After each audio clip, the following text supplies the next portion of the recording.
Since 2007, Wisconsin Eye has filmed countless hours of state capitol coverage to provide invaluable access to government actions, all available to watch live and on demand. Without Wisconsin Eye, Wisconsinites would lose an important source of transparent and unbiased accounts of public policy and politics. Give today to secure the longevity of balanced, unfiltered civic programming. You can do so at wisi.org/donate or text WISI to 44321. Your donation is critical in supporting transparent. We're going to do an executive on one bill, Assembly Bill 313, and then we've got two bills to hear today. So with that, I'm going to ask the clerk to please call the roll. Representative Duco. Here. Representative Freibeck. Here. Representative Allen is excused. Representative Murphy. Here. Representative O'Connor. Here. Representative Whitkey. Here. Representative Crawford is also excused. Representative Doyle. Here. Representative Jacobson. Here. And Representative Udall. Here. Thank you. We have a quorum, so we are going to now take the vote on Assembly Bill 313. And if Ledge Council would please summarize the bill for us. Yeah, this bill repeals a requirement that mortgage brokers have a minimum net worth of $100,000. Okay. Do we have a motion? Representative Murphy, second by Representative Krybeck. Sure. Do we have any discussion? No? Okay. Clerk, call the roll. All right. Representative Duco. Aye. Representative Freibeck. Aye. Representative Allen is excused. Representative Murphy. Aye. Representative O'Connor. Aye. Representative Whitkey. Aye.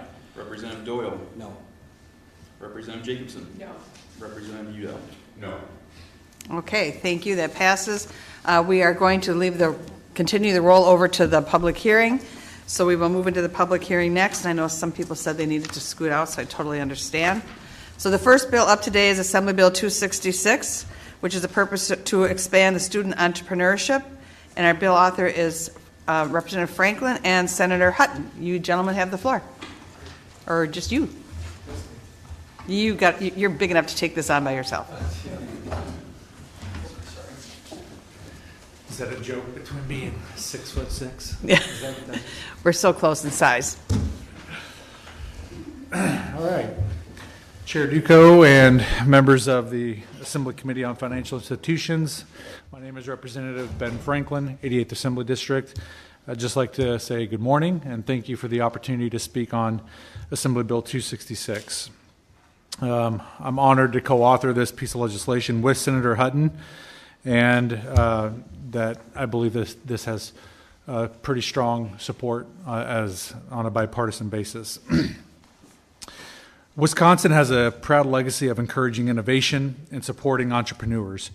Back in 2017, the state made meaningful progress by waiving the $130 filing fee for students in post-secondary education who wanted to start a limited liability company, otherwise known as LLC. That step helped eliminate a financial hurdle for college students eager to turn their ideas into real businesses and begin contributing to the state's economy. Unfortunately, that exemption currently does not apply to 18-year-olds who are still in high school. These students are legally recognized as adults and are often highly motivated, capable, and ready to bring their ideas to life. These students should have the access to the same opportunities as their peers attending college. Assembly Bill 266 aims to eliminate this gap in the law by broadening the definition of a student entrepreneur to include 18-year-old students who are enrolled in private, public, tribal, or homeschool high school programs. This update would ensure that all young entrepreneurs are treated fairly under state law, no matter their educational path. This is a modest change, but one with potentially significant impact. It can help unlock opportunities for young people across Wisconsin, whether they're inventing new technologies in their parents' garage or offering valuable services in their neighborhoods through lawn care companies or other companies such as that. Our role should be to eliminate barriers and empower these future leaders as they pursue their goals. Again, thank you, committee members, for hearing my testimony on Assembly Bill 266. And I ask you to support this bipartisan effort. any questions. Thank you very much, Representative. So it seems like it's almost like technical fix that could have happened when they first wrote the bill. Correct. Pretty simple. Representative Doyle. Thank you. Thank you for introducing my bill from last session. It was a good bill then, and it's a good bill now, and hopefully with a Republican author, it'll make it across the finish line. I was first approached by actually a member of my law firm who had a client who was literally exactly the type of person we're talking about here, and $130 filing fee for most of us is no big deal, but for that kid, that young man, it was a big deal. And so this is a great idea. Pleased to support it, and I'm going to cross my fingers that it makes it this time. Thank you, Representative Doyle. And I do want to point out, too, I was actually just recently talking with somebody about this, that things like this happen. Like I specifically mentioned the startup business potentially starting in a garage. Bass Pro Shop started in a garage in the state of Missouri.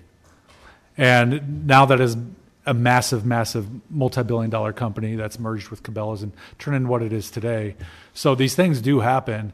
And I think that when we have these eager young people that are wanting to make not only a name for themselves, but an impact on our economy in the state of Wisconsin, I think it's a small drop in the barrel that we can help them with. So appreciate it, Representative Doyle. Thank you. Representative Krybeck. Yeah, I run a chamber of commerce over in New Richmond with about 550 members. And I recall a few years ago, we had a 16-year-old kid who joined our chamber who had a Holy Donuts food truck.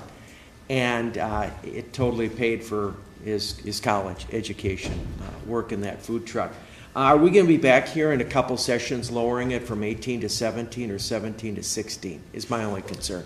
It's a good question, and I don't believe that would apply to this particular bill, just because of the way that the bill overall is written. Okay. What this is just a simple amendment specifically for 18-year-olds that it's currently limits them to collegiate students, and so this is just opening it to 18-year-olds that are still in high school. Yeah. Okay. Yeah. Thank you. Yep. Representative Murphy. Thank you, Madam Chairman.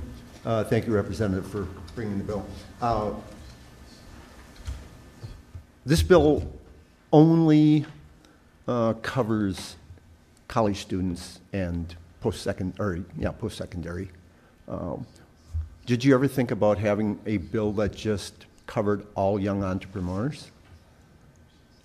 For instance, you brought up the Cabela's thing. I don't know if they were in college or not. Maybe they weren't. I don't know.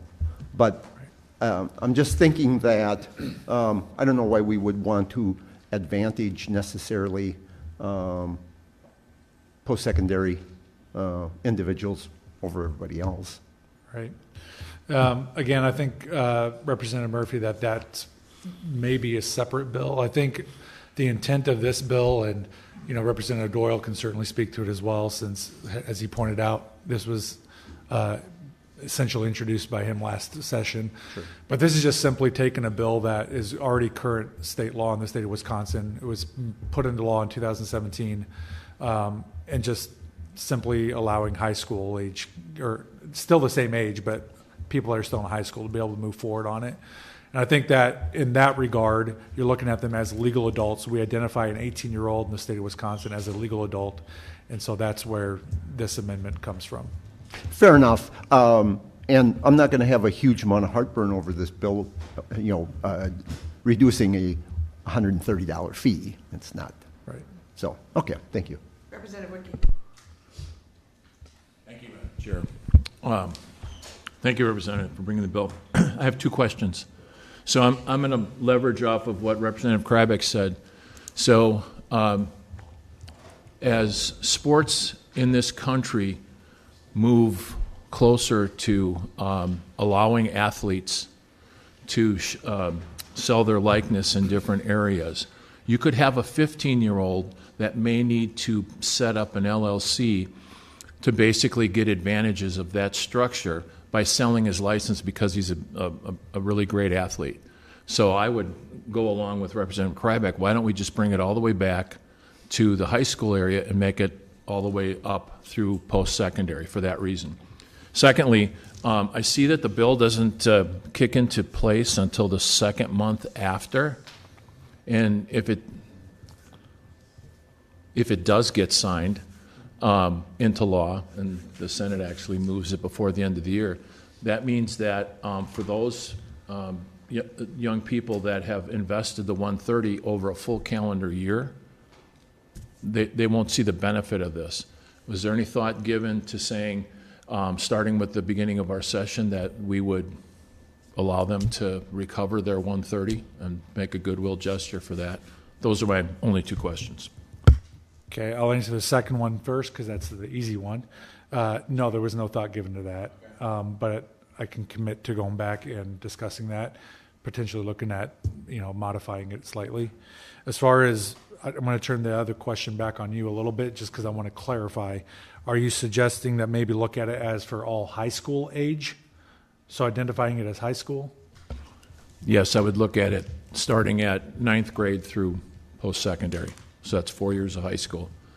Because we have no clue how the state will handle the NIL situation, and you've got people taking advantage of it now that could go all the way down to there may be very few, but I would agree with him. You don't know now with AI and some other things going on where there's not going to be a sophomore genius that will replace anything I do. Gotcha. Yeah, so no, we haven't given thought to that either, but I think it's a great feedback, and I will definitely go back and discuss this with Senator Hutton's office and see if we can come forth with an amendment. I appreciate that. Thank you. Representative O'Connor? Thank you, Madam Chair, and thank you, Representative. It's nice talking to you, but I want to talk to the Ledge Council over here. Is there an age limit for establishing a business in Wisconsin? There is not an age for establishing a business. For example, DFI's LLC application or filing does not ask for someone's age.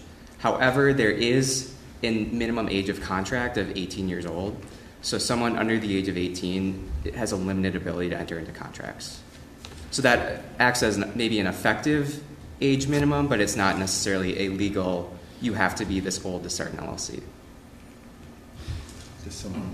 Okay, so that created more questions than I'm prepared to ask. But follow up, Representative, if you looked at making any changes, I would suggest you replace the $130 with the fee as established by DFI, because that's going to change over time, and you don't want to have to come back later and just change something simple. That's a good catch. All right. Representative Wicki? And my question will be for our fine Ledge Council as well. So just to follow up on Representative O'Connor, so you have to be at least 18 to enter into a contract. But depending upon how I wanted to do this, I could create the LLC under, mind me if I'm 11 years old, but I could have officers or employees of that LLC that are above 18 that could enter into a contract. Is that correct? I think that's how that would have to work. Thank you. Thank you. This is going to be interesting for our kids in high school who are going to try to take advantage of this NIL, because it's coming. It's coming. Do you have any other questions for Representative Franklin? No? Thank you very much, Representative. I think you got some good feedback, and we're anxious to see what you come up with before our next exec. Thank you, Chair Duco. Thank you very much. Okay, next up, we have Assembly Bill 471. Representative Nealon and Senator Teston, not here.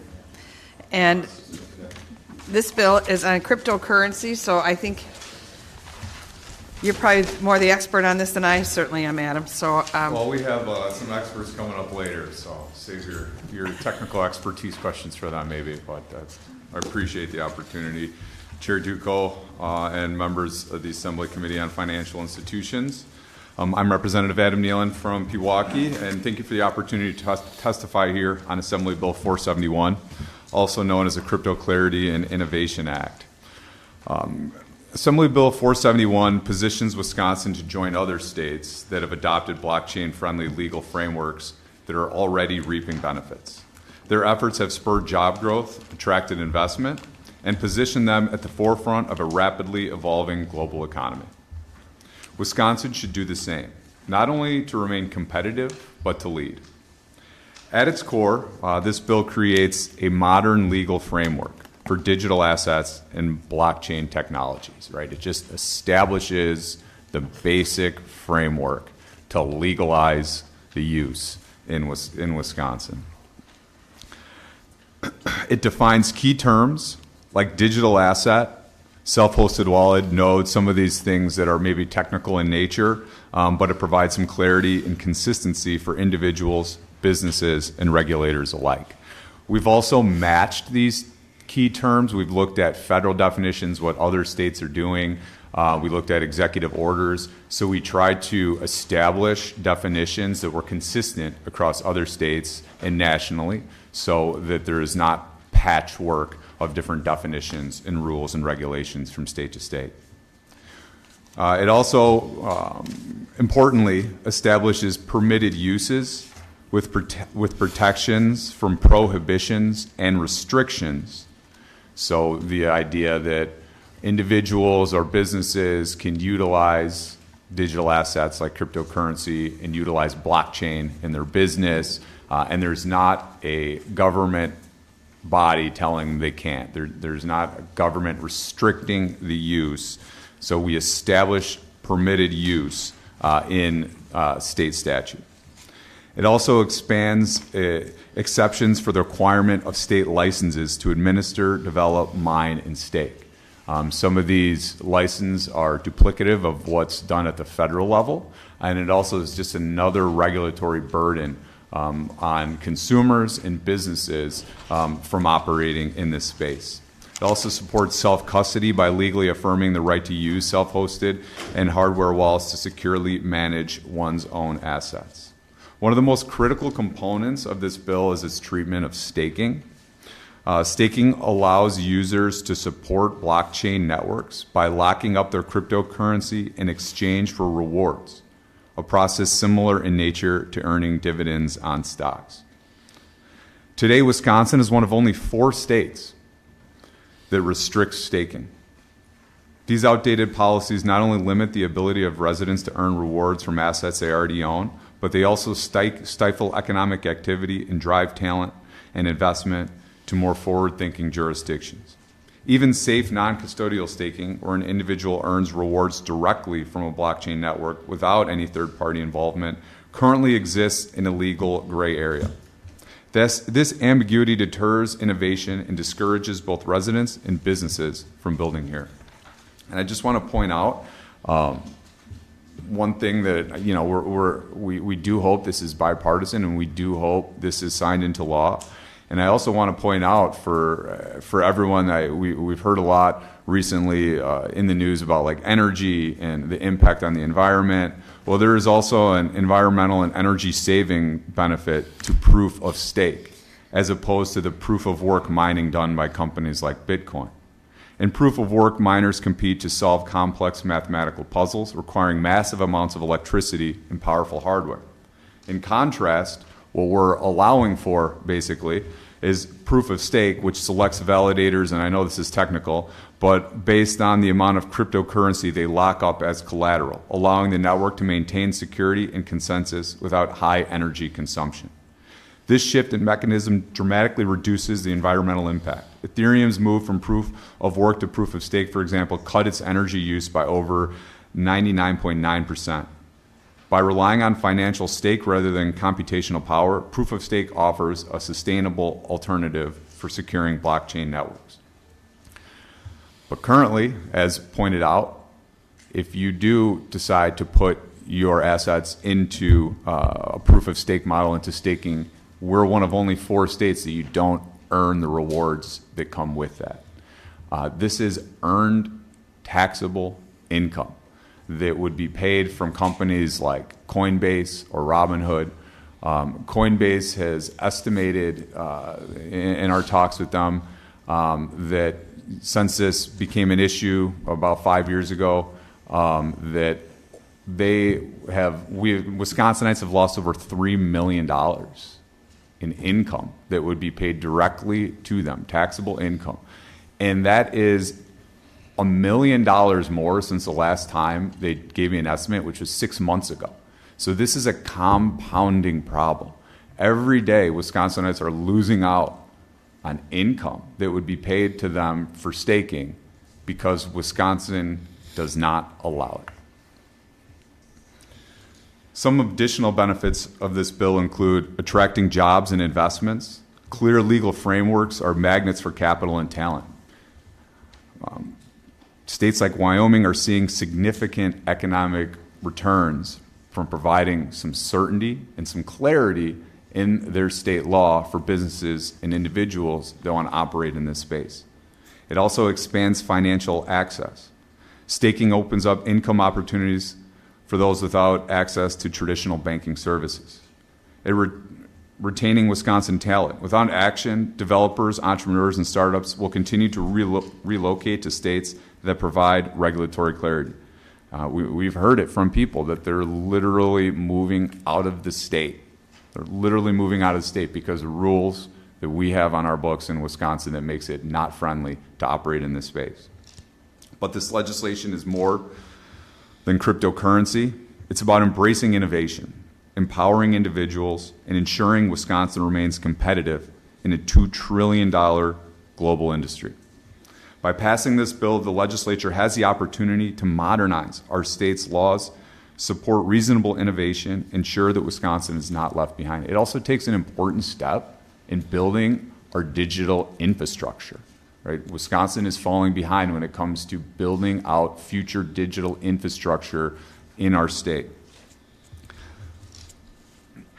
I respectfully urge you to support this important legislation. I do think like every day that goes by that we don't have regulatory certainty on our books is a day that we're losing valuable income coming into our state. And we're losing valuable entrepreneurs that are looking for more friendly places to grow and expand in innovative new ways that are hard for us even to understand, but we do have some entrepreneurs and some people that are operating in this space that are going to be coming up and sharing their testimony with why something like this would be beneficial to them. So if there are, things in the field or things that you might be curious about of like, what does this actually look like? We do have some speakers that are in for this hearing that will be coming up next, but I'm happy to answer any questions you may have at this point. Thank you very much, Representative. And I want to thank you for your patience you've had with me in discussing this bill because you can imagine this hasn't gone well for Adam. Well, we're here, so it's going pretty well, right? We're here. We got it. I got it more than I thought I got it. So just to be clear, staking is like earning interest. Yeah. In layman's terms, I would say that's a fair way to say it. Yeah, I mean, I would say it's earning rewards, right? But yes, you put money into it just like a savings account or something like that. It will earn some level of interest. It is similar in nature, but yes, it's like a rewards income for having your in that platform, but yes. Do all cryptocurrency vendors like Robinhood pay the same amount of rewards, or does it vary by who you go to?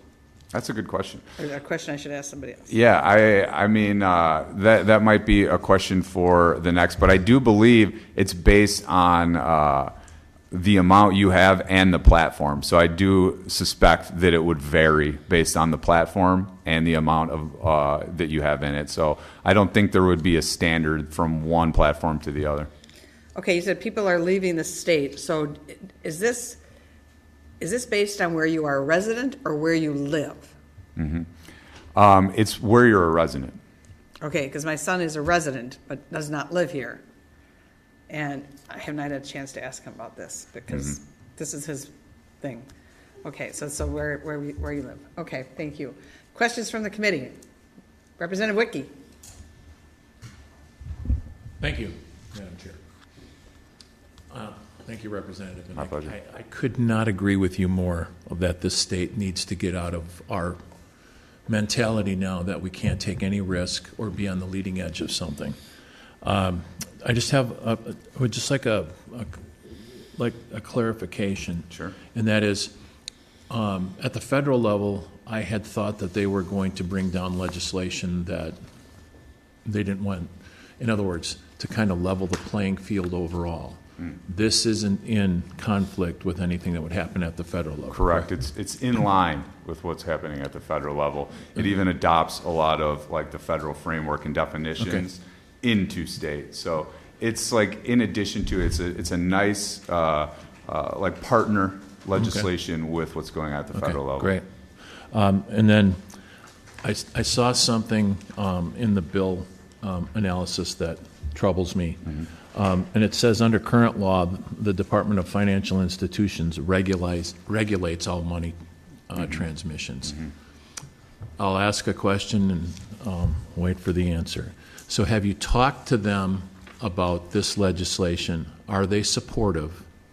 Because I have an experience with them with a financial services company where they refuse to get into the future and believe that they are the sole perpetrator of taking risk out of every resident instead of getting into the future and allowing things that other states and the federal government does. So I'm just curious about that. Yeah, that's a great question, and I think our experiences are similar. I think that we have a difference of opinion in terms of the need for additional state licensing and additional consumer protection type things when you look at cryptocurrency. Like, I think they're taking a very misguided approach when it comes to needing additional protections on licensing, protections on this and that, when in reality, when you look at the scams and the things, and I know this is part of the discussion outside of is looking at consumer protections and ways to limit the fraud happening in crypto. And let me just be clear when I say the fraud that's happening in crypto is the same type of fraud that's happening in any other type of money or asset, whether it's gold, whether it's cash, whatever the case is. There is not some type of problem with the software. There's not problem with the hardware. There is not money that's getting sucked away because of it being in this legal gray area, right? The scams that are happening in cryptocurrency are the same scams that are happening in every digital asset across the board. So taking this approach where we need to be extra cautious, where we need extra licenses, where we need extra rules, comes from a place where they're concerned about protecting the consumer at the expense of innovation in the industry. So I think they're just looking at it from the wrong perspective. I couldn't agree with you more. Can I ask one last question? So with this legislation, there is no granting of any rulemaking authority, correct? We don't even name an agency in the Excellent. Thank you. So, and just to be clear, I mean, I just want to point out that if in the analysis, right, in the analysis by LRB, the first sentence, this bill limits the ability of state agencies in cities, villages, towns, and counties to regulate digital assets, including cryptocurrency, and specifies digital asset-related activities in which a person may engage. Like, this bill specifically limits government's ability to regulate or to obstruct or to prevent the use of blockchain, of crypto in the future. So, Representative, back to what you're saying about the scams. We had passed some legislation about protecting seniors, which made the penalties stiffer. But at the end of the day, it's the consumer that is going to fall for the scam and make a poor decision. And I don't know how we can stop people from making poor decisions. Sure, yeah, and I personally, and I don't think this is a mystery to anybody in this room, but I personally think those types of things should be legislated through state law, right? And there is a place for that discussion when you have potentially, there's a bill floating around that caps ATM transactions for Bitcoin, right? I think there's a place for that discussion in terms of, all right, what laws make sense in terms of having basic consumer protections on the books. That is not, this is the first step though. We need to establish the regulatory framework and establish that there are fair use, right? There is use for this, for crypto and blockchain, and we need to protect that from potentially in the future regulations or restrictions or state agencies or county governments from doing their own rules and regulations. It's going to create an expensive patchwork, additional licenses, all sorts of different harder ways to grow and innovate in a space that's really emerging as something that's going to be important for our future economy. Yep. Okay, thank you. Representative O'Connor. Thank you, Reverend Nalen. Thank you, Chair, for the opportunity to ask a couple questions. Go right ahead. First of all, I come from the banking world, so I know DFI at a greater level than I ever cared to. I'm not interested in unnecessary regulations, but I do have some concerns with the drafting of this bill in this area that we're talking about. There's other parts that you have in your 4 points. I support those, but if I'm reading this right, there is zero regulation that would be allowed in Wisconsin. I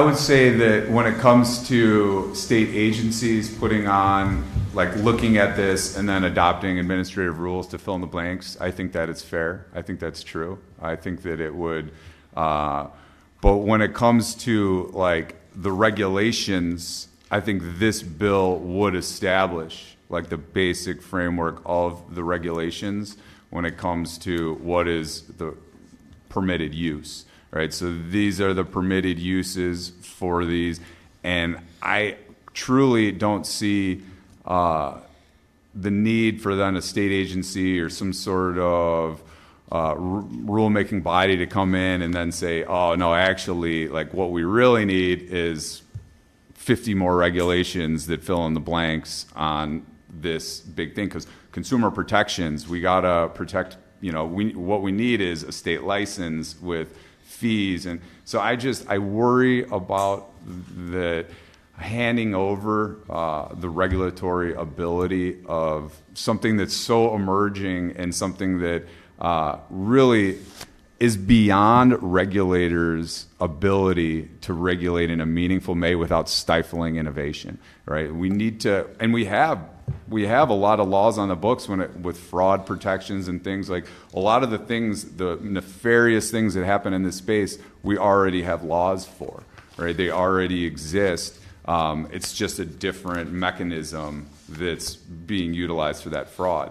So I am weary about that, and I do think like if there are additional consumer protection type initiatives that need to take place, I think we need to be deliberative about it, like have committee hearings, like pass law, as opposed to just relying on an agency that, in my opinion, misunderstands this currently from being the sole regulators in this space.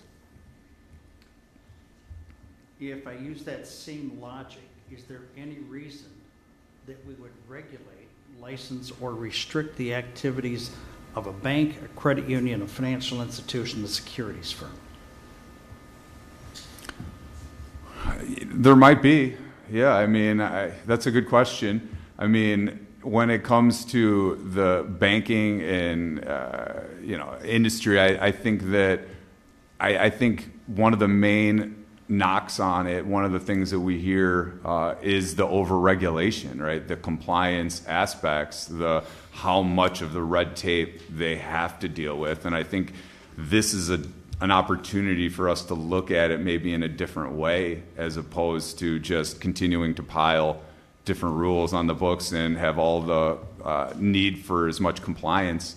I think this might be an opportunity to reevaluate how we want to pile on these rules and regulations. Well, I can appreciate that. However, to have an unregulated world, I can't see that happening because of the nature of some individuals to take advantage of others. We've got a report here that in 2023, half of all financial losses in America, according to the FBI, was cryptocurrency. It's hard for me to ignore that there is a risk out there that I think is exaggerated because so many people truly don't understand it.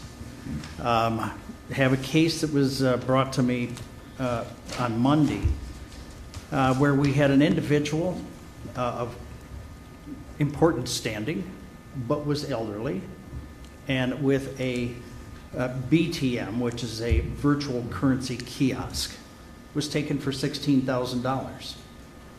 Now, they were able to hold this up because DFI had put out a guidance that you couldn't exceed $2,000 on a BTM. I think that's a fair regulation. I think I'd authored the financial elder abuse bill for last session. Mm-hmm. What I truly know is you can contact an elderly person with some kind of threatening language, scare the daylights out of them, and have them go stick $16,000 of cash into a kiosk and get ripped off because they're afraid, they're told not to tell anybody about this or you'll get reported to whomever. It's a classic case of financial elder abuse, but I think that we have other people far younger that are looking for a quick return without understanding it. So to me, if we don't allow the agencies to do anything, then the only way I can support this is if we come back with some guidelines to protect the public, because this is the Wild West to me, and that's why nearly half of all financial scams are coming through crypto. Yeah, and that's a great point, and I just want to make a few points on it. One, this bill would change nothing from that scenario because the agencies would still be able to do guidance. They would still be able to do guidance when it comes to, and the Supreme Court has ruled that agencies can always do guidance. It's not, but they're not binding. Like, nobody's going to get in trouble if they don't follow that guidance, but agencies can do guidance. In this case, they did guidance, and it sounded like that worked out. I do think of all the consumer protections, right, of all the, like, I've looked at what Illinois has done, I've looked at what California's done, I've looked around, and you hit on the one thing that I think does make sense at some level, which is to cap, like to put some cap on some ATM transactions just for the situation that, and to be honest, like that's not how the industry works when it comes to like people exchanging through these ATM machines. That is a very rare case and typically used for scams, right? Like, this is a different thing than what we're talking about. But I agree that there probably should. Now, what I would think in this scenario is there would be state guidance from DFI that they can follow. What I'd also be open to would be legislation. And if it's included on this, because again, when it comes to looking at these consumer protections, the one I have found that I think I can get behind is looking at some sort of cap, maybe 2,000, whatever it is. And if we want to include it in legislation as law, I think, to me, that's the way to legislate, is to look at it like and say, all right, from a state perspective, is this an issue? Okay, then let's put the cap on. Instead of, and what I want to avoid is like a patchwork where, let's say, Waukesha County Health and Human Service or whatever has guidance that, like, it's a 5,000 cap ATM in this, or Madison says, no, you just need a warning. You just need a warning on it. And now businesses have a hard time navigating. So I hear where you're coming from, and I do think there is a place for guidance.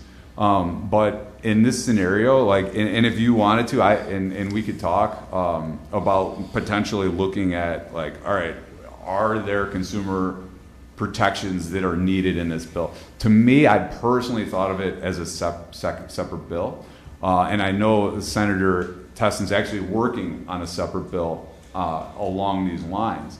But if there is a way that would make people feel better to include that language in this bill, I'd be open to it. But to me, that consumer protection one, like the example you gave, is the one I see that actually could alleviate all the problems that I've heard so far in terms of, like, oh, someone sent too much money on this ATM and they got scammed, right? So if we cap it, okay, if that's going to solve the problems. I don't think that's going to affect anybody really in the space that's going to like advocate for this bill, because they're going to be like, oh, it doesn't affect us at all. Like, we don't send Bitcoin through ATMs at a gas station, right? That's not how we operate. So it's not. So I don't think it will. If we do a consumer protection piece as an amendment or something, if we need that, I'd be open to that. But thus far, that effort has been a separate bill thus far. If I can just follow up, I do want to qualify, because I have some people sitting behind me. They sort of have an interest in crypto. The concerns I have is a very small percentage of people in crypto that are the crooks. Absolutely. But the fact is, they do exist. And I would be interested in seeing a complete bill, because this one, the language is pretty clear. The political subdivision, state agency or political subdivision cannot prohibit or restrict a person accepting digital assets. Yeah. So that's pretty broad. That's very broad. So it would come back to, it's the first paragraph of the bill says the bill limits the ability. Yep. I'd like to understand what abilities exist that would continue. That's one piece. Then I think I would want to have the consumer protection consideration built into the bill in the form of an amendment. Senator Teston's working on that. Would love to see that come through. That's my top and bottom of my Yeah, no, I appreciate that feedback, and I've had conversations with people that have had similar feedback, especially my Democratic members of the aisle have shared similar things in terms of wanting to see state agency involvement. I think, in light of everything going on with the ability, our limited ability to do oversight through the administrative rulemaking process, it's tough. And it's also it's tough to want to just cede authority to an agency, and then we can put out this clean language of what definitions are, but then kind of be at the mercy of an agency to then do their consumer protection piece of this bill, or establish their council that has some sort of advisory or some sort of capacity to, so I think when it comes to these types of changes, I think the legislative process is the best way to go. But I do cede your point, and I do think there is a place for guidance issued by state agencies. So Representative, if I'm hearing Representative O'Connor correctly, and I would agree with him, maybe we do need some sort of protections in here, but I would much rather have it come through the legislature than through an agency. And there's nothing better than a public hearing where people can come and give their opinions, and things that come out of an agency don't normally have public input into them. So this would be a better way to do it, I think. Sounds good. Representative Wiki. Thank you, Madam Chair. I've got a couple of follow-ups for you. Sure. So I want to be clear on what your bill does. Mm-hmm. Okay. So it defines the structure. Mm-hmm. It puts standard language through. Mm-hmm. It is not intended to produce every single aspect of how we would go forward as cryptocurrency and other things around it basically evolve. Is that correct? Mm-hmm. And you would prefer that the state would proceed along this route and have private industry and innovation dictate how we do legislation, instead of leaving it up to agencies that are not elected, that if I believe that they would actually work with us, mm-hmm. I might have a little bit different opinion. But in this environment now, they've made it clear that rulemaking has emboldened them to create legislation. And I would add also, not just state agencies, but county, local Yes. governments, so we don't have patchwork rules and red tape throughout the state. And I believe we did that. It's not quite exact, but I believe we did do a statewide for setbacks for internet cabling and so certain, and did it across the state. Right. So there wasn't patchwork as well. True. My last point is that I'm hearing that there's got to be some kind of cap on ATM transactions. So my question would be, to your knowledge, are there similar caps on bank ATMs? Because I'm hearing that fraud could take place because someone's scamming them with Bitcoin. Well, couldn't someone take the bag of cash they have under their bed, go to a banking ATM, and send through their entire life savings and be scammed by an account overseas in a similar manner?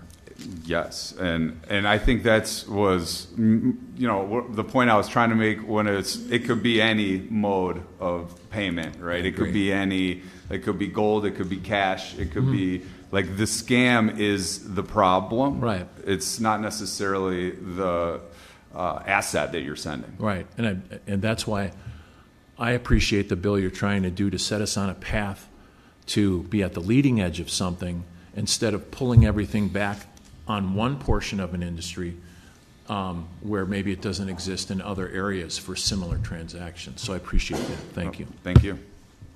Any other questions for Representative Nealon? No. Thank you. I think you did an awesome job. All right, explaining great. it. Thank you. It only took you 20 times to go through it with me, but great job now.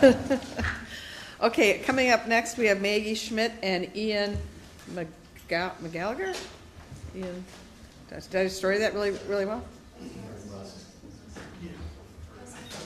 So, I'm sorry. Russell? Hold on. We'll get it. Okay, so we got Russ, Ian, and Maggie. No. Tiara. Okay, you're gonna go. Hold on, Tiara. Let me find you. Oh, you're over here. Okay. So you're Russ? Yes. Oh, awesome. Welcome, Russ. Okay, the floor is yours.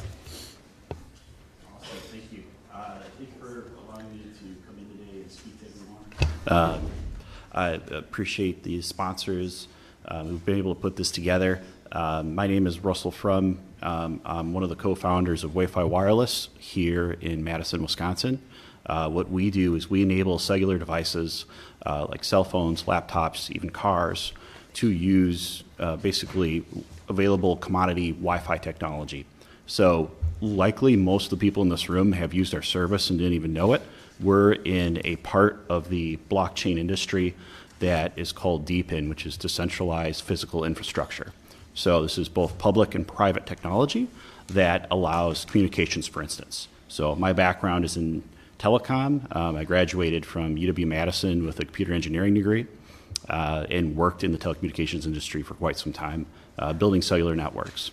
So what's very exciting about this technology is how quickly companies have adopted it in the telecommunications space and the cellular carriers. So when you take a flight through the Dane County Regional Airport and your phone automatically jumps onto Wi-Fi, you're using our technology and supporting this industry. When you go to the Madison Children's Museum, the Overture Center for the Arts, right here on the square, Capital Fitness, there's a law firm, there's several other dozen businesses in Wisconsin already using this technology to enable basically affordable, ubiquitous connectivity for their cellular devices. The problem that we fix is that cellular communications aren't perfect. You go into buildings and your phone doesn't work. You can't make phone calls. We donate our service, for instance, to a lot of schools and nonprofits. For instance, the Madison School District uses us so that their employees and even parents have connectivity on their cell phones when they come in for parent-teacher conferences. Or if there's an emergency, their cell phones can still operate or they need to get a hold of someone. Even though they can't afford a cellular repeater, because that might cost $100,000 or more. We donate our technology to them freely. They don't have to buy anything. They don't have to install anything. It just works. So what we're really excited about, too, as a part of what's been suggested is staking. So what we want to do is help small businesses, especially here in Wisconsin, to have more infrastructure. So what staking would allow us to do is basically say, we'll give you the equipment at no cost. We'll enable this connectivity, help you grow your small business. And a lot of businesses see a lot of value in that to say, wow, if my customers have more connectivity, meaning their cell phones work downstairs, upstairs, in the basement, and maybe I'm in a part of rural Wisconsin. Southwest Wisconsin is very poor cellular connectivity, even today after 30 years. And all of a sudden, now we have visitors coming in who can make phone calls, can browse the web or get an update, get an important message. That's happier customers, and that tends to raise our revenue as a small business owner. So what we come in and say, we really help you to enable that connectivity.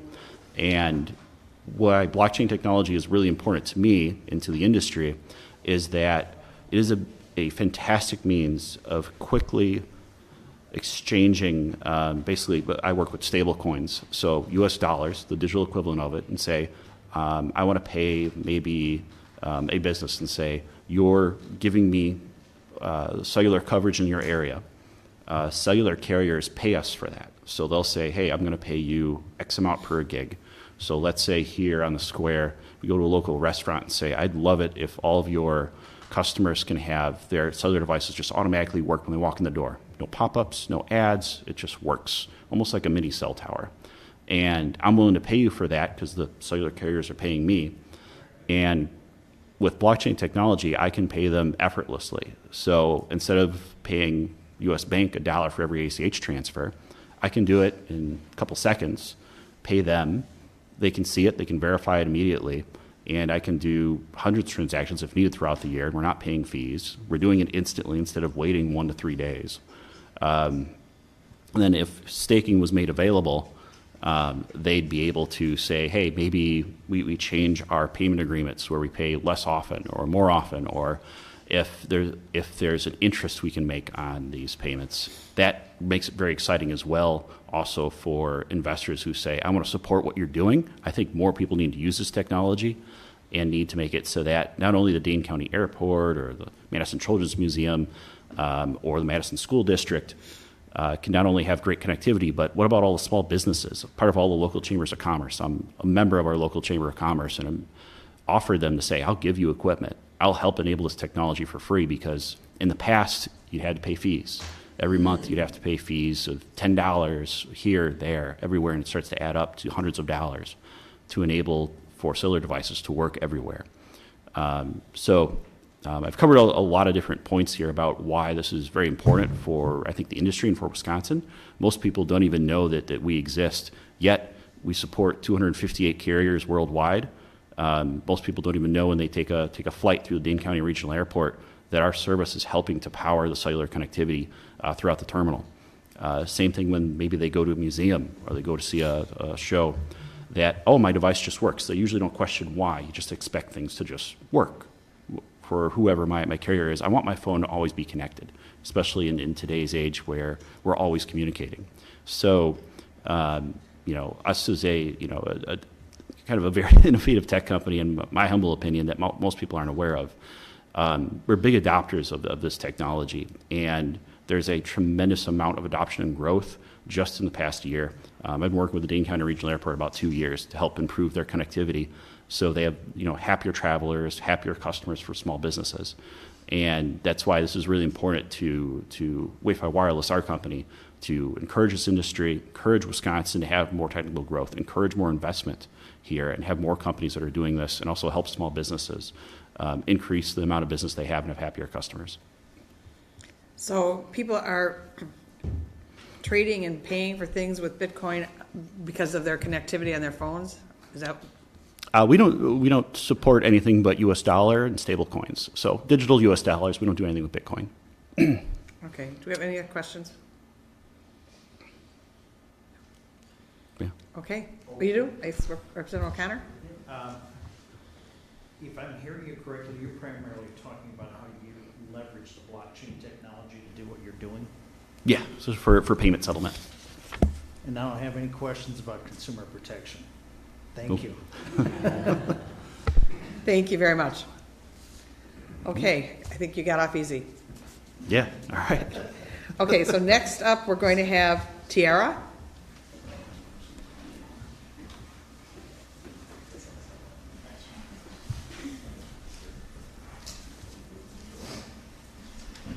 Welcome. Hello, good afternoon, Chairwoman and members of the committee. Thank you for the opportunity to testify today. My name is Tiara Nicole Williams. I am a multidisciplinary artist. I'm also a spiritual guide and a technology entrepreneur. And I've seen firsthand how blockchain technologies can empower people to express themselves, connect with their communities, and earn sustainable income in ways that weren't possible before. At its core, blockchain is a transparent, verifiable ledger, one that powers familiar assets like Bitcoin, but also supports digital arts, records, and identity. Through my creative practice and my work with Craft the Future, a no-code hub I co-founded, I've helped people who don't have a technical background access these tools. I've seen how blockchain opens doors for artists like myself, small businesses, and everyday families to build ownership and independence. But Wisconsin risks being left behind. Recent state litigation restricting staking has made it harder for residents to access safe, widely used services that support blockchain networks and provide modest rewards to participants. And these kinds of actions stifle innovation and limit choice for Wisconsinites, hurting consumers and entrepreneurs under the guise of protection. And we should be modernizing our laws, not holding them back. And that is why I am encouraged to see the Crypto Clarity and Innovation Act brought before this committee. We want to codify into law legal protections for staking services so that Wisconsinites like me are not left behind. The benefits are real. In Baltimore, blockchain is helping modernize real estate records and expand access to home ownership. In California, the DMV is piloting services on-chain to cut red tape and save time. And right here in Wisconsin, we have companies like Wi-Fi using blockchain to expand internet access to schools, nonprofits, and even airports. These are practical, people-centered innovations that improve lives. Each of the services runs on a blockchain that cannot survive without staking, the very activity that the Act protects. So crypto isn't just for the tech elites, it's for the single parent managing side hustles, it's for the artists selling directly to the supporters, and for the small business owners finding new ways to grow. If we want Wisconsin to be a part of the next wave of innovation, we need legislation that treats digital assets fairly, ensuring strong consumer protections, and give residents the freedom to participate. And I urge you all to support policies that empower your constituents and continue economic opportunity and positions Wisconsin as a leader in responsible innovation. And I thank you, and I look forward to your questions. Thank you very much. What questions do we have? And Representative Wicki. Okay. Thank you. Thank you for your testimony. Thank you. Didn't want to leave you out, but I had to think about this overall. So can you clarify for me so that I have a full understanding of this? Blockchain is used to basically pay for services that you may or may not provide, as long as it's on the same protocol or network, correct? So blockchain can be used for services, Okay. but in the terms of staking, the very blockchains like that I produce artwork on, we need staking in order for the chain to survive. Okay. And it also benefits myself like an artist because those that interest from the crypto that is staked, I can use that to buy supplies. I could use that to fund something, of a very small cost, just like a single parent can use it to create what would be equivalent to a savings account, to have some sort of emergency stash if needed. The business owners could use those rewards to create loyalty programs, to give back to their customers, like discounts or things of that nature. Okay. So you put your artwork out on this chain? On chain, yes. And then what, people bid? Yep, people buy, and then I am able to see who all of my collectors are, and I can do cool things like airdrop them. If I want another asset to give them, I can airdrop them without, me having to worry about, well, who are my collectors? I have them all recorded on chain. So do they buy this artwork with Bitcoin, or do they? So it would depend on the blockchain that the artwork is Okay. on. And so it would be that particular native token, or it would be a stable coin of that particular blockchain. Okay. And so one of the things that I wanted to ask is because if I'm on this technology, it's instantaneous transaction between the two parties. Yes. And there are no fees to that transaction at all, correct? There just may be a network fee, depending on which blockchain, yeah. Well, let's just Which is say very, very small fee. I'm inching towards the word swipe fee that most consumers are let's just say, inundated with at this point in time. And so my point is that as this technology evolves, there may be more use on a grander scale if we do things right. Okay. Yes. Thank you. No problem. Representative O'Connor? I'm in need of education. What can you do with blockchain that you can't do with regular U.S. currency? So there's so many underlying technologies. I love the fact that the assets themselves, the way in which the technology is structured, I can add in multiple things within one particular token, send that off to my supporters. The way in which we can pretty much participate in different particular protocols. With the U.S. dollar, it's limited where certain things, because it's not in alignment with that particular protocol, I may not have access to, whereas blockchain, I have access to a lot more in what I can do with my artwork, if that makes sense. No. No, okay. I'm glad you said that, Jerry. Let me just preface. You could, and I'm just trying to understand, not to challenge, but in a typical situation, you could provide rewards to a customer base that you've developed and you track and you communicate with. And if you have specials or if you want to promote something else, I mean, I get that stuff all the time. Mm-hmm. So how's blockchain different from the normal processes that, let's say, I'm being exposed to?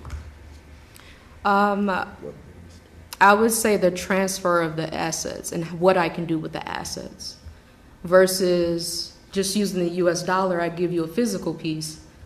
I mean, and unless I caught you in the physical again, then I would, can give you an extra piece like, hey, you bought that. But with blockchain, I don't have to even see you.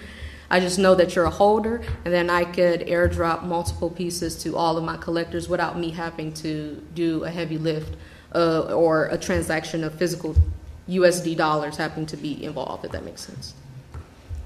Okay, I would just say, I think that's what people are doing to me all the time, right here, and none of it's blockchain that I'm aware of. Maybe it is. You probably know. Okay, thank you. Representative Wiki? One quick follow-up.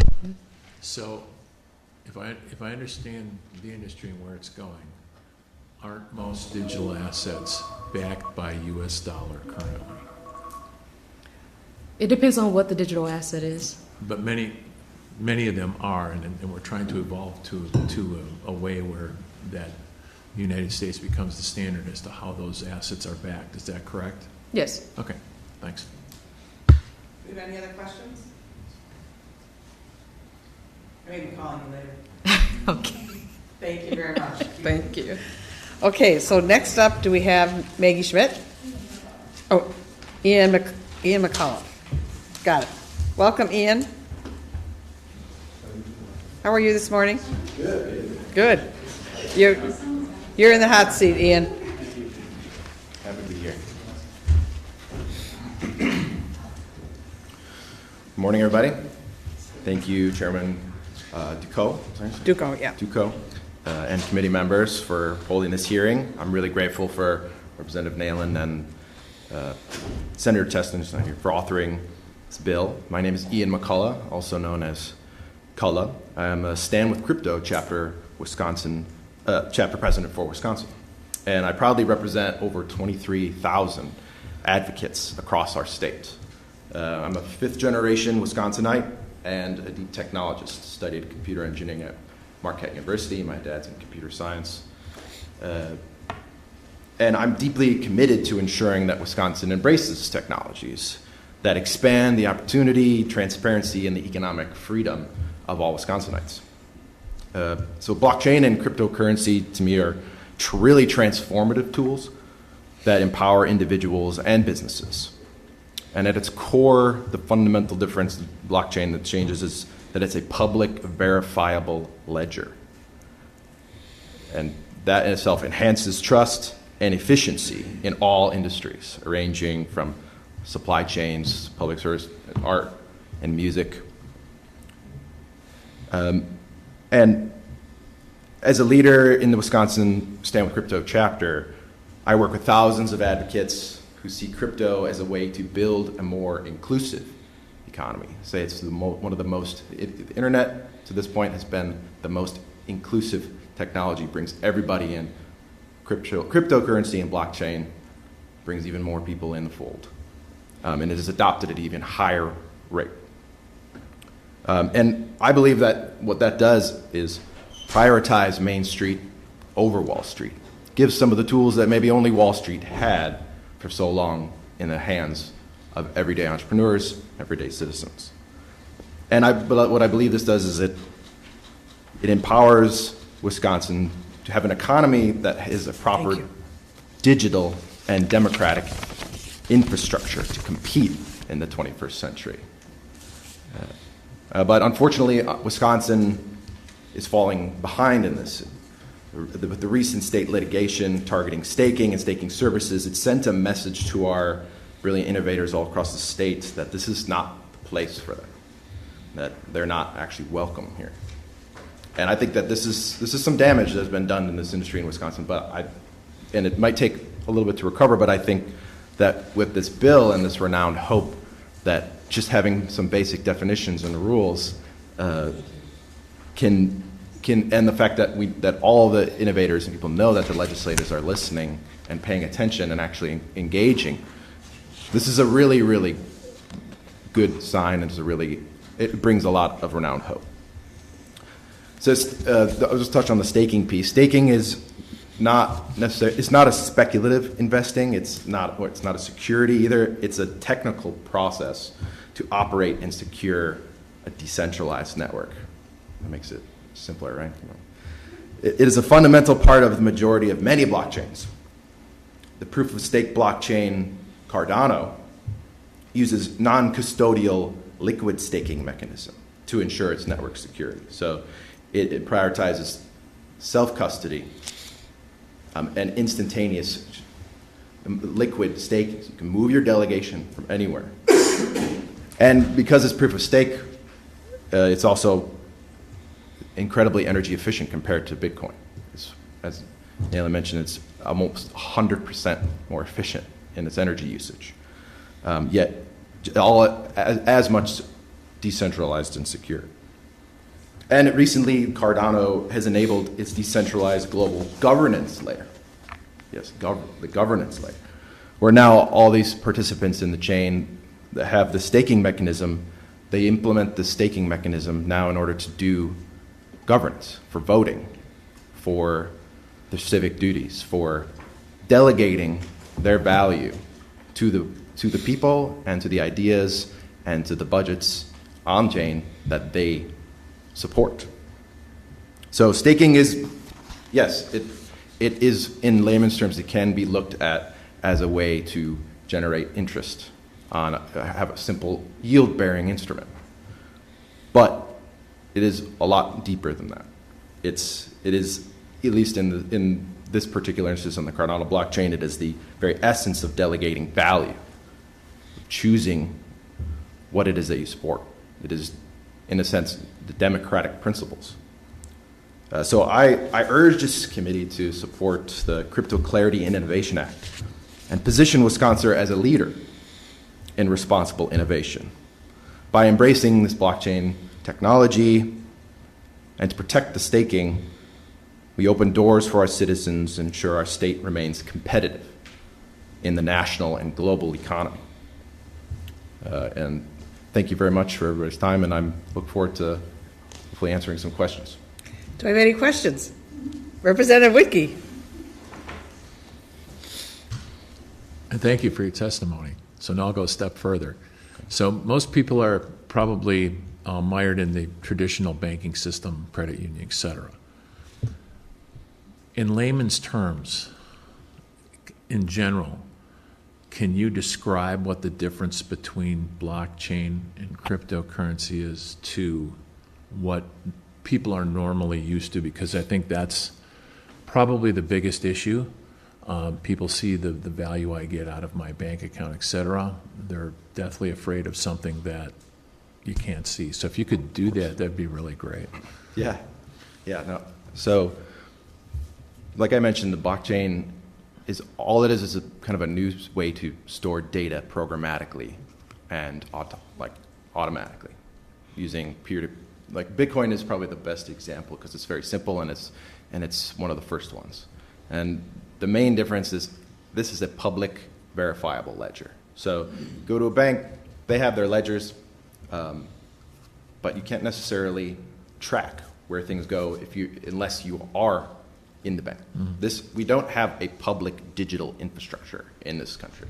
We have cash, which is not digital. Obviously, it goes to the bank. You have to go to these third-party services in order to do it. But in principle, cash should be public.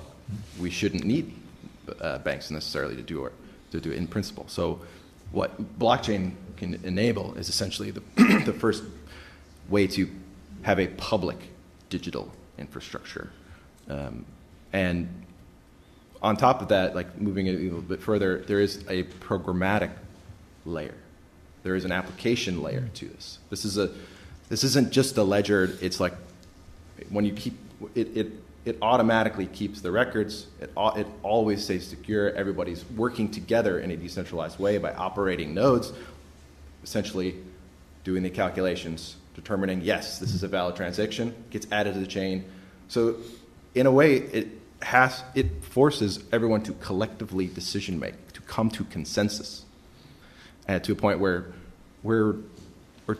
as we enter into a more and more globally connected state, we're starting to get inundated with kind of this being frozen with choice of like so many options, so many things. How do we even come to consensus? So fundamentally, this technology solves a lot of where does the value go, who determined where the value went, and how did we come to the consensus to know that's true? So in a way, it brings back this idea of trustlessness. Necessarily, you can trust that you don't need to trust it, in a way. So, and obviously, this is just this is a tool that I think that banks we are already seeing pretty clearly. As soon as in D.C. they passed the stablecoin bill, you saw all the press releases from MasterCard and Visa, and I was like, yes, we've been working on this for quite some time. Yes, we're launching this stuff. So this will only empower, I think, not just the entrepreneur, but it will bring back the ideas of having a layer of trust back into some of these institutions. Not quite the layman's terms I wanted, but I understood about half of that, or maybe 3/4. But because it's new, it's hard to reference. I've read reference material, and you kind of go around in circles for a while to try to understand. Now, second question I have is, I don't have to participate in this if I don't want to. Yes, they're all opt-in protocols. Okay. You can change. That's the beauty of so many different types of blockchains and so many different ways to interact, and lots of different consensus mechanisms and lots of different mathematicians and scientists duking it out. What's the better protocol? Which is why I'm beginning to love this legislation more, because it puts the onus of choice on the individual, something we seem to have lost in this country, that we should protect everything someone does instead of letting them make their own choices. Lastly, just out of curiosity, transactions that go on in blockchain, transferring something for value, if I have a gain on it, staking, which you relate to like interest, is that subject to income tax now, subject to sale? Is it, how are those transactions taxed, if at all? Yeah, I mean, from my understanding, it's earned income. You are operating in a protocol, and you are participating in a mechanism in order to get rewards for the work that you put into it, the operation.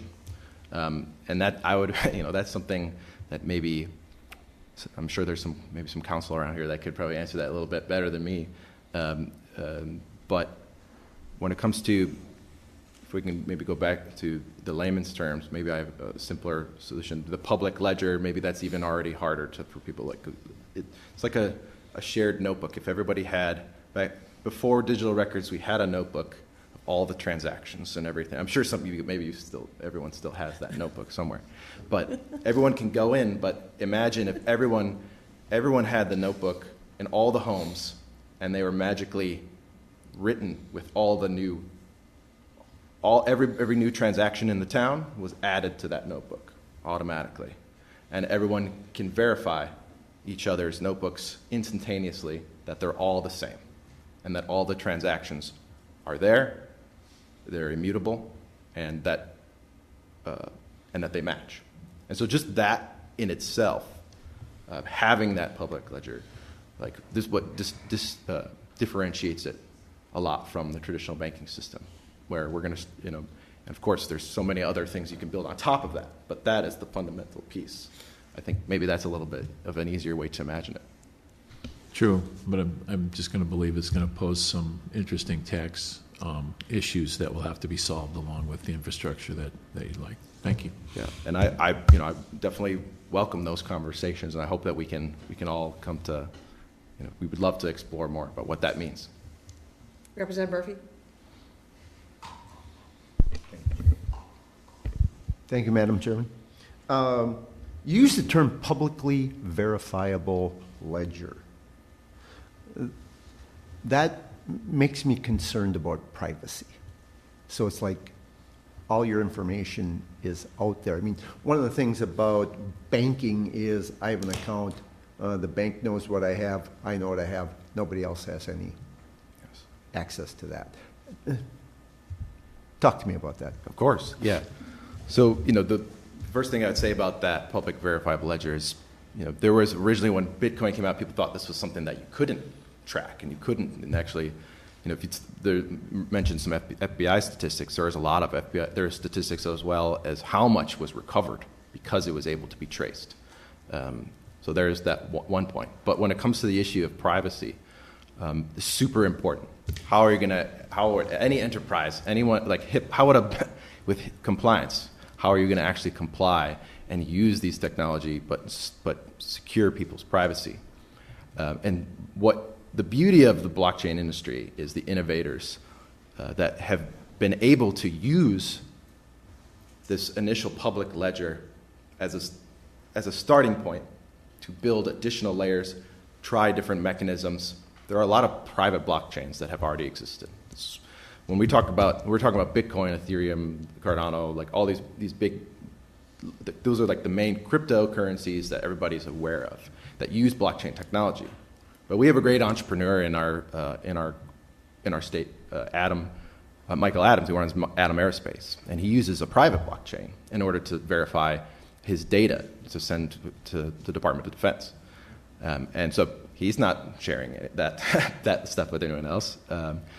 When we refer to public verifiable ledgers, we're referring to kind of this as public infrastructure.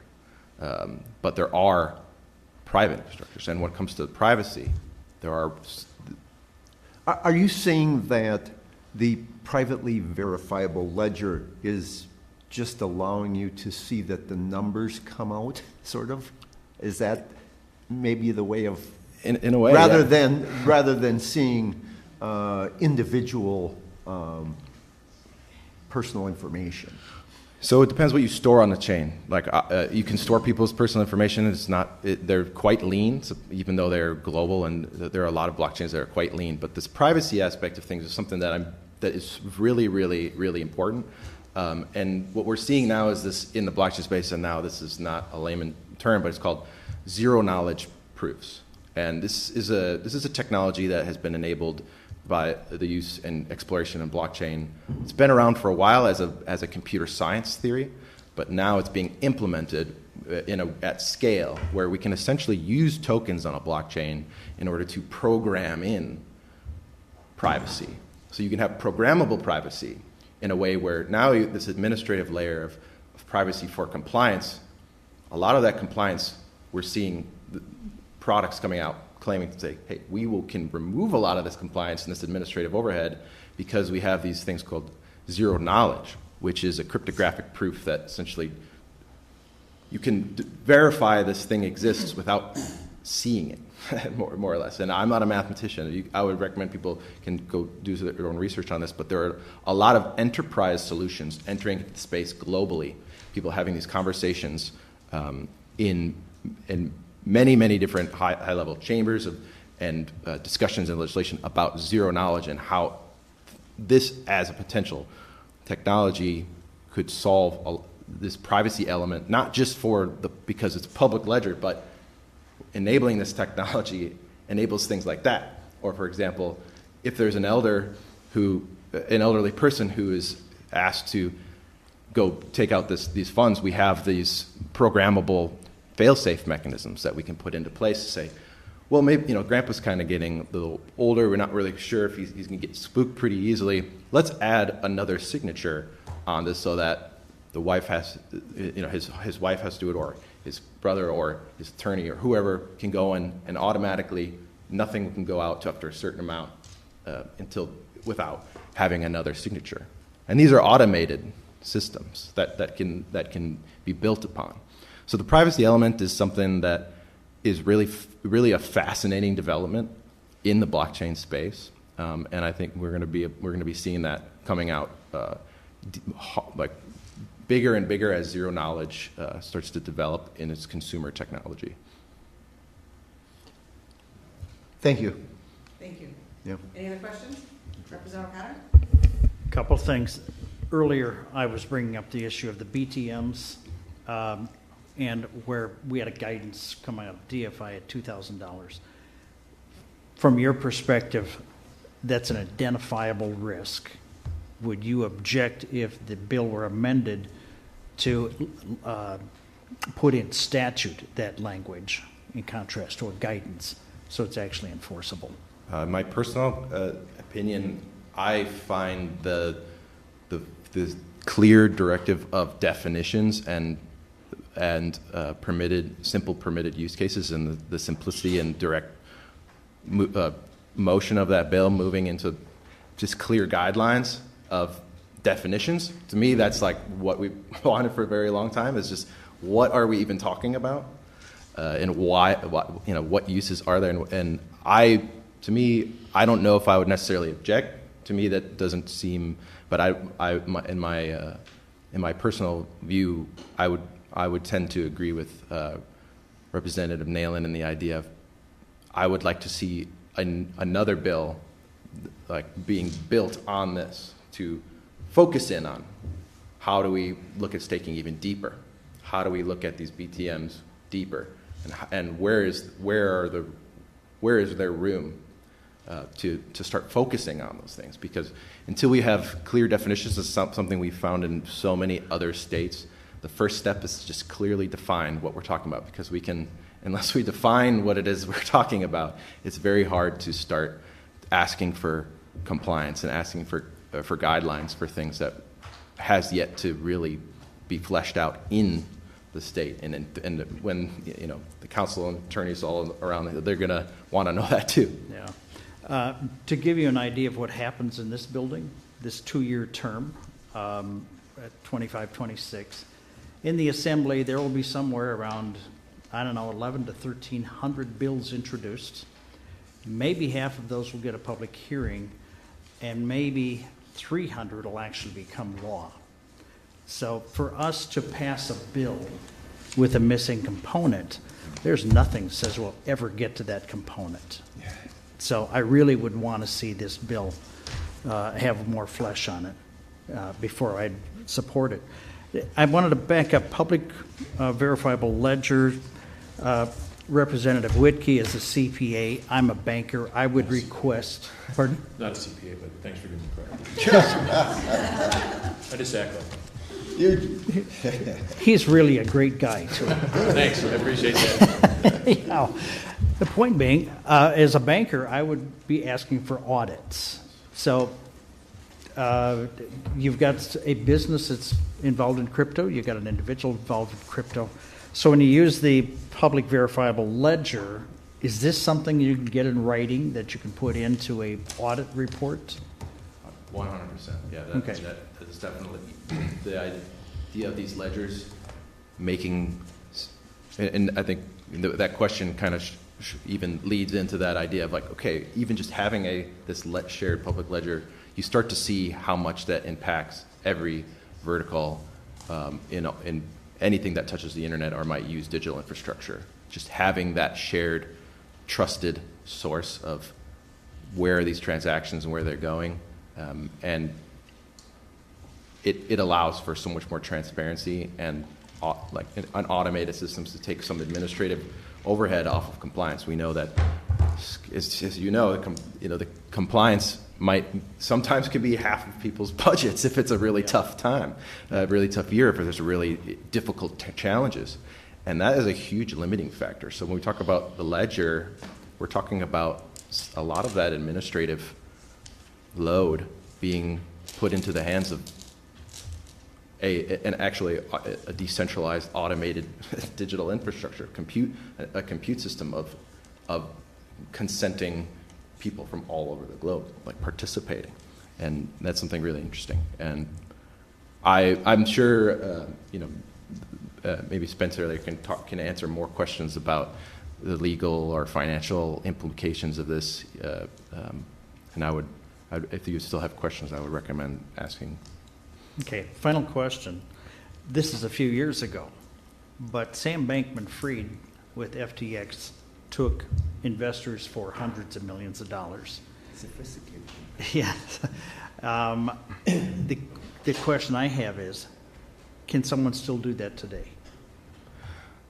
I think as long as there's human nature, unfortunately, as you mentioned, there will always, just a little bit earlier, there was always a small group of people that are going to be leveraging doubt and uncertainty and hype and trends for nefarious purposes. And I couldn't say that.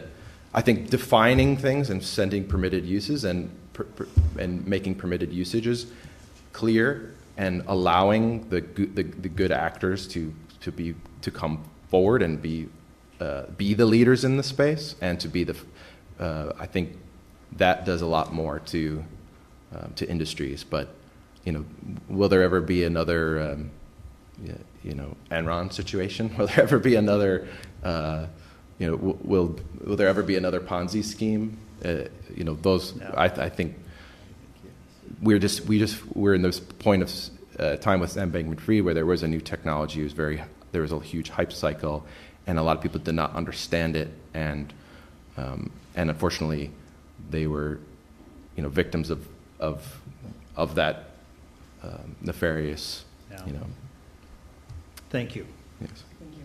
Any other questions for Ian? No? All right, thank you very much. You were awesome. Chairperson. Okay, so next up I have Spencer or Maggie? Maggie. All right, Maggie Schmidt, come on up.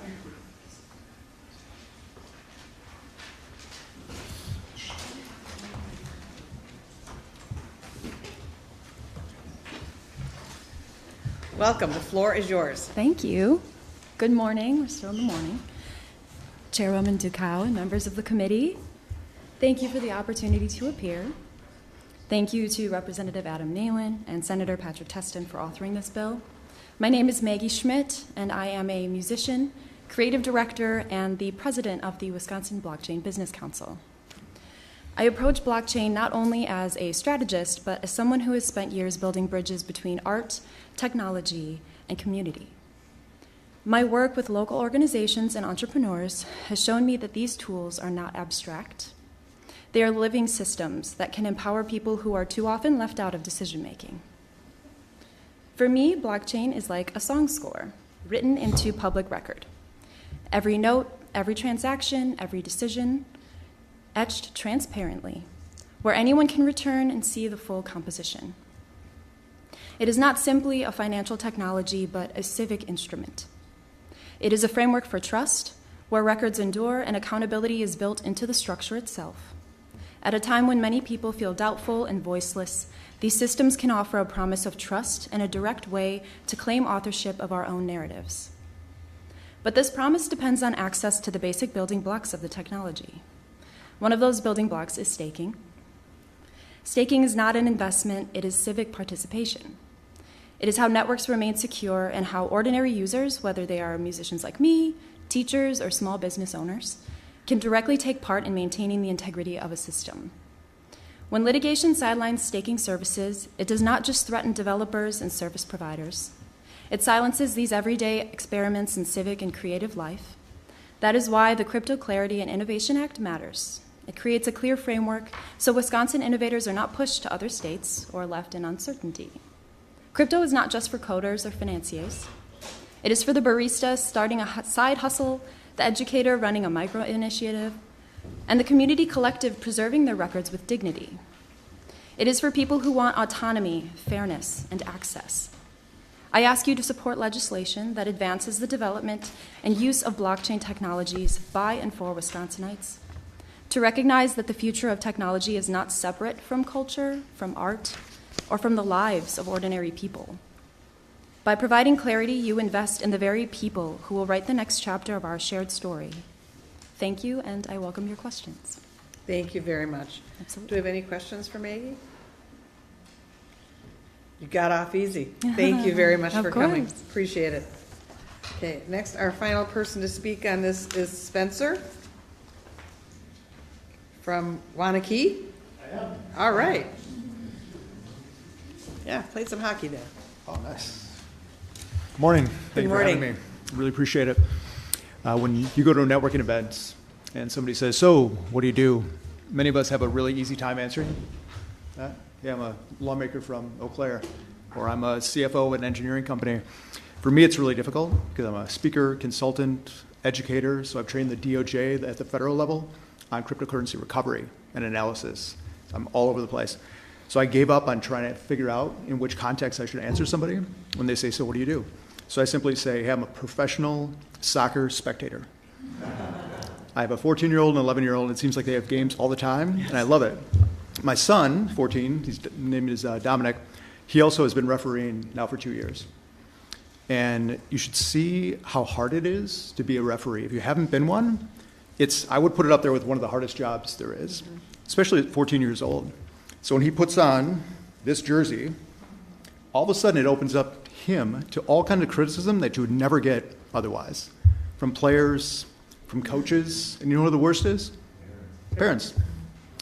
So when I go to these games where Dominic is a referee, on top of just playing games, I will sit there amongst the parents and hear the horrible stuff that they say about my son.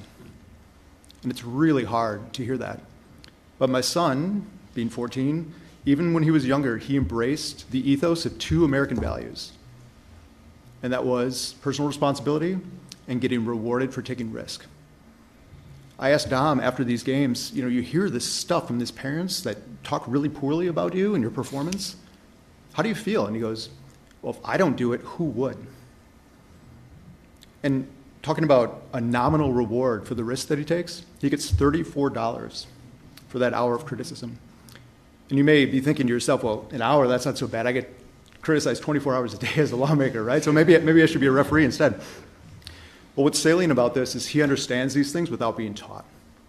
So if we look at this through the lens of decentralized finance or staking, through the lens of cryptocurrency, maybe I can just contrast this with one other industry that's pervasive and probably more used than anything that's out there right now on a consumer level, and that's gambling. So gambling used to be relegated to Las Vegas and Atlantic City. And now what do we have in Wisconsin? Casinos, the Wisconsin lottery, and sports betting on everybody's phone. You ask a sports gambler, "Hey, just out of curiosity, how you doing?" What are they going to say? "Great. I'm great. I'm better than the average." Really? We always know the house wins, right?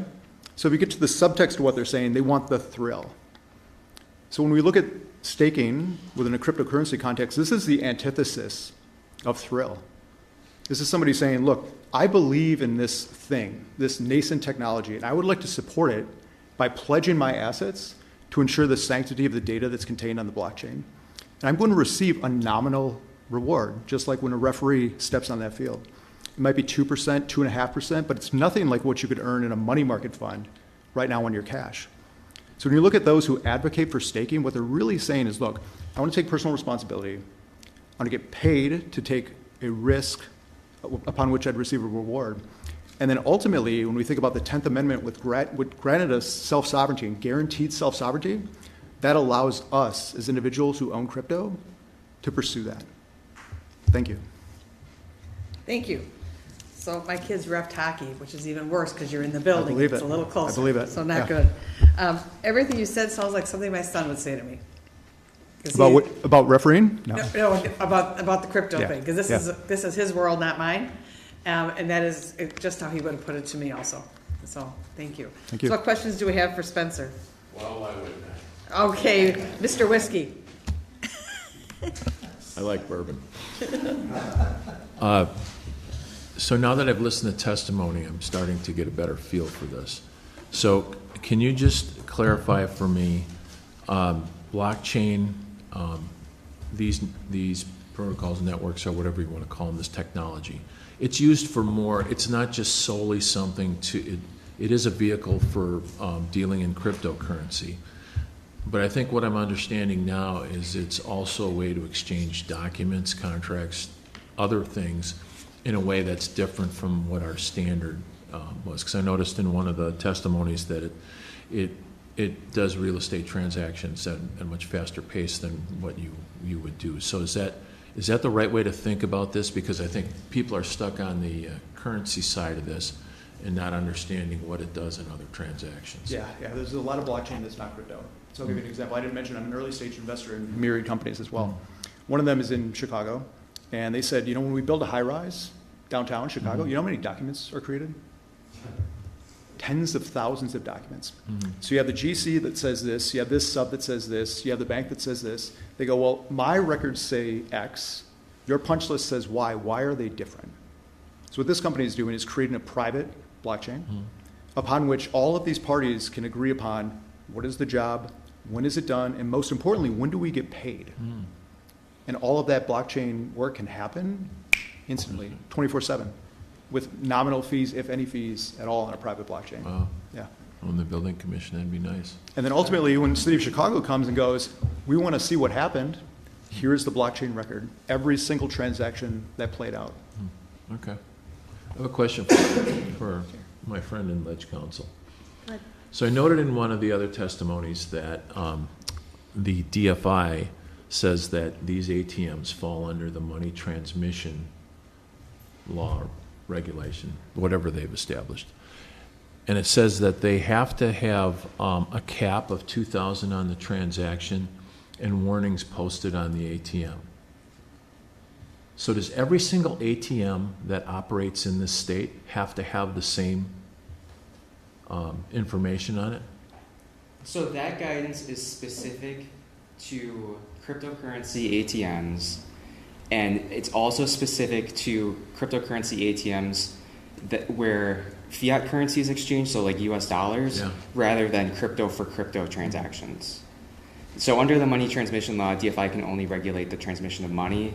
They say they can't regulate just crypto to crypto transactions. So in other words, this new technology is under more strict regulation than any of the 1,000 ATMs that are.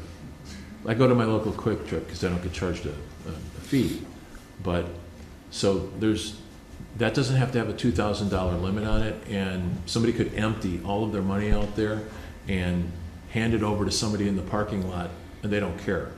But if I'm operating off of a crypto ATM, they're all afraid of this fraud that's going on. So now you have to have limits that no other money transmission piece operating in the state has to have. Is that a correct interpretation, or am I just being too pithy on it? A little more nuanced. So the guidance is specific, as we talked about, to the virtual currency ATMs. So there isn't something comparable for just a regular ATM.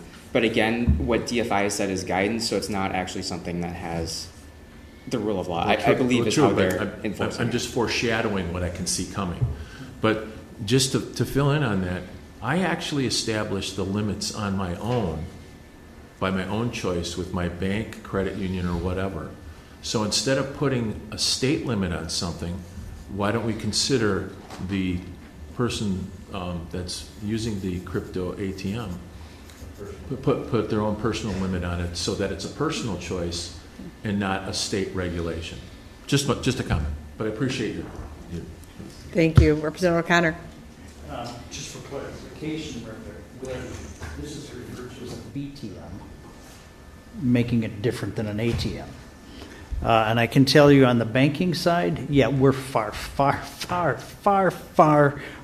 more regulated on ATMs than what we're talking about here with the $2,000 limit. The other thing you'll find that financial institutions do put limits on credit card and debit card transactions, because in the state of Wisconsin, the consumer is only liable up to the first $50 of a fraudulent transaction. Over and above that, the financial institution eats it, so that's why they're involved in setting limits for ATM use. Thank you. Any other questions for Spencer? Thank you very much for coming. Thank you. That's our last person to testify. We have registering in favor Buddy Julius. Stay tuned. We are probably going to be having an exec in a couple weeks, so I will let you know as soon as we know so we can get on their calendars. And with that, we're adjourned. You have been watching a production of Wisconsin Eye, your unfiltered window into legislative deliberations and public policy programming, where our mission is to provide Wisconsinites an opportunity to access the legislative process and connect with conversations that inform our citizenry. Please consider supporting our mission, and thank you for watching. Wisconsin Eye, policy made public.